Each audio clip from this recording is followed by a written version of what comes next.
कैसे हो मेरे YouTube के दोस्तों? मज़े में। इन दिनों बारिश की ऋतु फूल बाहर में खिली है और बारिश के वीडियो हम बनाते हैं कि बारिश की मौसम में कुछ ऐसी तकलीफ़ें होती है जो दिक्कतें होती है। और आज हम बात करेंगे जिन लोगों को इनर साइड जहाँ पर खुजली या फंगस हो जाती है, तो ऐसे में हमें क्या करना चाहिए। दोस्तों, कई प्रकार के बाज़ारू लोशन क्रीम वगैरह मिलती है और जिसकी वजह से खर्च भी काफ़ी होता है और टेम्पररी तो ठीक हो जाता है, लेकिन फिर लंबे समय तक उसका कोई फ़ायदा नहीं होता दोस्तों। लेकिन अगर आप घरेलू कुछ उपचार करते हो और कुछ सफाई रखते हो तो आप इस खुजली हो या फंगल इन्फेक्शन से बच सकते हो दोस्तों, जो आपको फ़ायदा दे सकता है दोस्तों। तो आज हम इसी विषय पर बात करेंगे दोस्तों कि दोस्तों बारिश में जब ज़्यादा करके देखते हैं कि कपड़े सूखते नहीं हैं और सुबह जल्दी जाने की वजह से हम लोग हल्के फुल्के गीले कपड़े इस्तेमाल कर देते हैं और जिसकी वजह से खुजली और फंगल इन्फेक्शन होने की पूरी संभावना होती है और होता ही है। सभी जहाँ गिल्लापन होगा वहाँ जम्स हो गए ही दोस्तों। सूखे पुन में जम्स नहीं होते। आपने देखा रहेगा कहाँ भी गिल्ला पड़ा होगा तो वहाँ जम्स होते ही है। उसी तरह से अगर हमारे शरीर में भी अगर फंगल इन्फेक्शन होता है तो उसका मुख्य कारण हमारी कफ प्रकृति हो सकती है दोस्तों। ज़्यादा चिकनापन होना शरीर में, स्किन पर ज़्यादा मॉइस्चर रहना, ये सभी बातें फंगल इन्फेक्शन को जन्म देती है दोस्तों। तो सबसे पहले कि आप कफ होता है वैसी चीज़ें को ना खाएं, ज़्यादा ठंडे पदार्थ को ना यूज़ करें, खाने में हो या नहाने में हो। तो सबसे पहले आप कफ का अगर इस्तेमाल करोगे, जो कफ ना हो उसकी वजह से, तो उसका भोजन में आप उपयोग कम करें। दूसरी बात आती है सफाई की।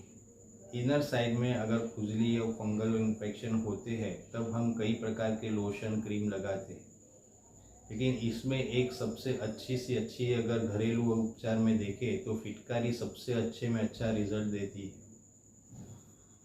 कुछ समय लगता है, कुछ समय का मतलब 2-3 लगते हैं, लेकिन जैसे ही फिटकारी हम लगाते हैं तो सफाई का काम तुरंत होने लगता है दोस्तों।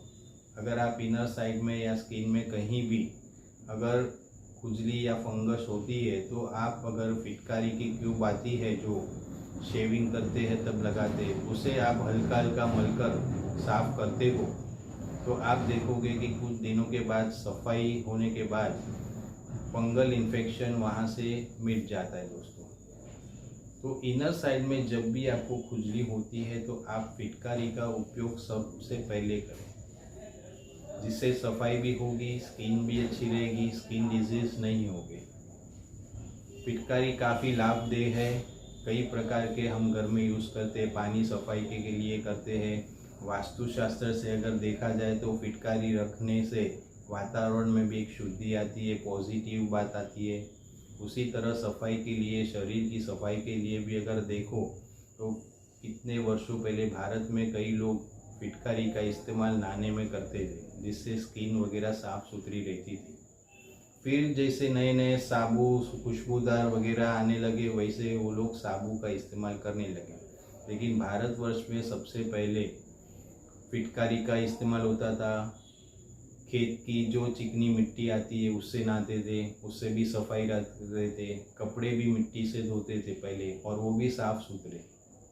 तो अगर आप साफ़ सुथरे रहते हो तो फंगल इन्फेक्शन नहीं होगा दोस्तों। फिटकारी का इस्तेमाल आप करके देखिए, आपको काफ़ी फ़ायदा होगा। जो लोग बाहर जाते हैं तो वो लोग सूखे कपड़े ही पहने। अगर कभी दिक्कत हो जाए कि उन्हें हल्के फुल्के गीले कपड़े पहनते हैं तो वो लोग टिश्यू पेपर का इस्तेमाल ज़रूर करें। अगर टिश्यू पेपर अच्छे खासे बड़े होते हैं, जो इनर साइड में अगर आप इनर वेयर के अंदर रखते हो तो जिसकी वजह से वहाँ खुजली नहीं आएगी, क्योंकि ज़्यादा करके जो चिकनापन होता है उसकी वजह से खुजली या गीलापन होने की वजह से भी इन्फेक्शन हो सकता है। तो आप टिश्यू पेपर का इस्तेमाल करें ताकि इस बीमारी से, इस तकलीफ़ से आप बच सकते हैं। आपको नंबर 1 कहा कि आप फिटकारी से सफाई करें। दूसरा, आप इनरवेयर जो भी यूज़ करते उसमें टिश्यू पेपर रखें ताकि मॉइस्चर ना बने और चिकनापन ना हो। तीसरी बात ये आती है कि दोस्तों जब भी आप बाहर से आते हो तो वो इनरवेयर जो होता है उसे निकाल कर दूसरा साफ सुथरा और सूखा हुआ यूज़ करें।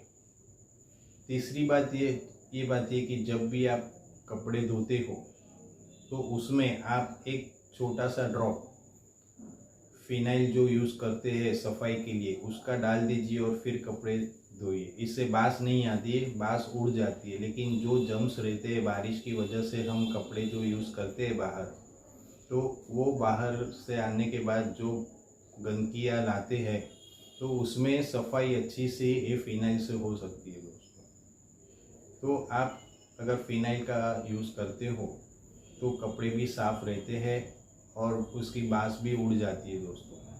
तो बारिश के मौसम में अगर फंगल इन्फेक्शन या खुजली होती है जो काफ़ी शर्मजनक भी होती है, तो उसमें आपने देखा कि किस तरह से आप फ़ायदा कर सकते हो। सबसे नंबर 1 बताया मैंने कि आपको सफाई रखनी है, फिटकारी से अच्छी तरह से सफाई रखिए। ज़्यादा करके गीले कपड़े या रूखे सूखे थोड़े गीले हो वो भी यूज़ ना करें। टिश्यू पेपर का इस्तेमाल करें। आप टेल्कम पाउडर का भी यूज़ कर सकते हो। बाहर से आने के बाद आपको पूरी सफाई रखनी है और सूखे कपड़े का इस्तेमाल करना है। तो ये 4-5 बातें थी जो मैंने आपके साथ शेयर की है दोस्तों। अगर बारिश में फंगल इन्फेक्शन खुजली वगैरह होता है तो आपको किस तरह से ध्यान रखना चाहिए। और एक तेल अगर आप घर पे बना लेते हो जिसमें समझो कि एक 25-50 ग्राम खोपरेल का तेल लेना है, कोकोनट ऑयल, उसमें आपको एक नींबू निचोड़ देना है और आप प्योर कपूर हो, भीमसेनी कपूर, तो वो उसकी 1-2 गोली अगर डालकर अच्छी तरह से हिलाकर एक हल्का सा गर्म कर लेते हो, फिर आप अगर जहाँ भी खुजली होती है वहाँ अगर आप लगाते हो तो आपको बेहद ही फ़ायदा मिल सकता है और स्किन भी जो रहती है, त्वचा, वो भी साफ़ सुथरी रहेगी दोस्तों। खास करके जो लोगों को खुजली होती है वो ये तेल बनाकर अगर यूज़ करते हैं तो बाजारू किसी भी क्रीम की ज़रूरत पड़ती नहीं है दोस्तों। इसके बावजूद भी अगर समस्या ज़्यादा हो, मिट ना सके, तो आप अच्छे से अच्छे डर्मेटोलॉजिस्ट को बता सकते हैं, त्वचा विशेषज्ञ को बता सकते हैं और अपनी हेल्थ को अच्छा रख सकते हैं। तो दोस्तों ये थी छोटी मोटी जानकारी जो मैंने आपके साथ बारिश की वजह में जो भी तकलीफ़ें होती है उसमें किस तरह से हम स्वस्थ रहे, आनंदित रहे। आप स्वस्थ रहे, आनंदित रहे, यही कामना के साथ आप के साथ फिर मिलेंगे, फिर एक अच्छे से वीडियो के साथ, अच्छी जानकारी के साथ। तब तक के लिए बाय बाय, टेक केयर।